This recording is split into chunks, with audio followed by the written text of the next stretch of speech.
ঘন জঙ্গলের একদম ধারে ছোট একটা কুঁড়ে ঘরে এক বুড়ি নানি একা থাকত। তার জীবন ছিল খুব সাধারণ, নীরব কিন্তু ধৈর্য ভরা। প্রতিদিন সকালে নানি চুলা জ্বালাতো, সামান্য রান্না করত।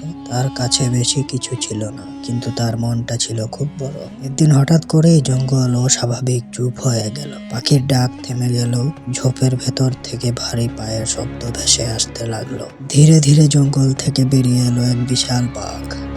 বাঘটা খুব ক্ষুধার্ত ছিল, দুর্বল, ক্লান্ত, খাবারের খোঁজে ঘুরছিল। বাঘ এসে নানির ঘরের সামনে দাঁড়ালো। এই মুহূর্তটা হতে পারত ভয়ের অথবা ভাগ্যর। সে বাঘের চোখের দিকে তাকিয়ে দেখলো হিংসতা নয়, শুধু ক্ষুধা।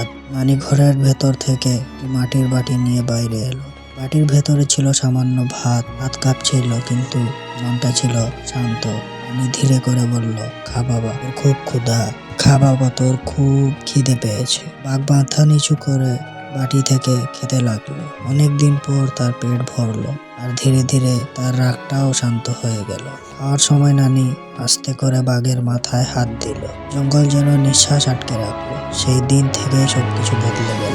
বাঘ আর হিংস্র রইল না, সে নানির পাশে থাকতে শুরু করলো। রাতে বাঘ নানির ঘরের বাইরে এসে পাহারা দিত।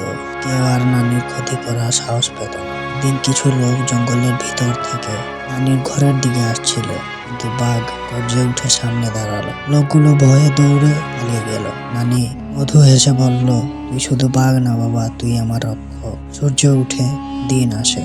ঘরের সামনে নানি আর বাঘ পাশাপাশি বসে থাকে। এই জঙ্গল আজও জানে, যেখানে ভালোবাসা আছে সেখানে ভয়ও হার মানে। বন্ধুরা, তোমরা চ্যানেলটি সাবস্ক্রাইব করে দাও।